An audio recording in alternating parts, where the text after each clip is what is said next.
জানাতে চাই আগত মিছিলকারীদেরকে স্বাগত জানাই। এ পর্যায়ে আপনাদের সামনে সংক্ষিপ্ত বক্তব্য পেশ করার জন্য আমি অনুরোধ জানাচ্ছি আমাদের এই কাশিমপুরের ঐতিহ্যবাহী কাশিমপুরের অন্তর্গত ৫ নং ওয়ার্ড, যে ওয়ার্ডে এই ঘটনা ঘটেছে সেই ওয়ার্ডেরই কৃতি সন্তান আমাদের এই অঞ্চলের লোকাল আলেম হযরতুল আল্লাম মাওলানা আব্দুল্লাহকে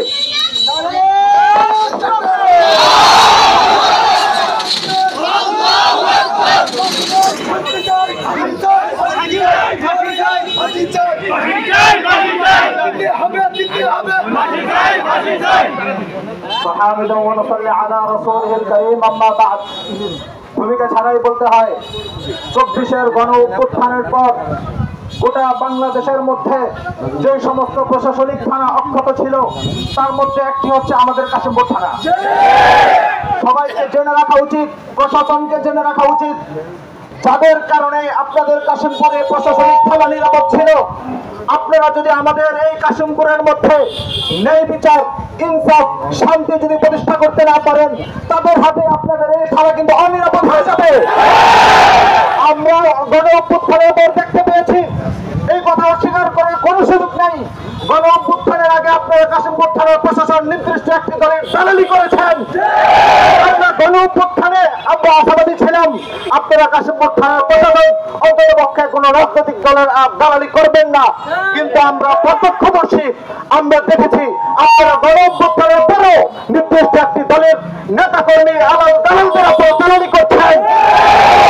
আপনারা যদি এই ঘটনার তীব্র নিন্দা জানাই, আপনারা যদি সুষ্ঠু তদন্ত করতে না পারেন, আমরা কাশিমপুরের তাওহীদি জনতা আমরা একত্রিত হয়ে কিন্তু এটা প্রতিবাদ জানাবো ইনশাআল্লাহ। আমরা দেখেছি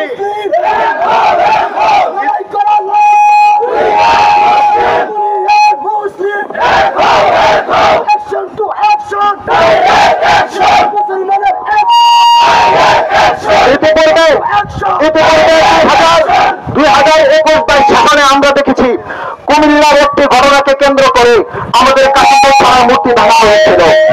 আমরা দেখেছিলাম আপনাদের কাশিমপুরের প্রশাসনিক ইন্টেলিজেন্স টিম তদন্ত করেছিল কে বা কারা মূর্তি ভেঙেছে।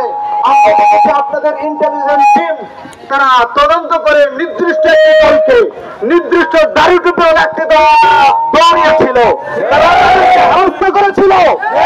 আপনারা ওই সময় তারা তদন্ত টিম ছিল। এই আপনাদের তদন্তের হালচাল না। আপনারা কাশিমপুরের প্রশাসন আপনাদের ইন্টেলিজেন্স টিমের তদন্তের হালচাল যদি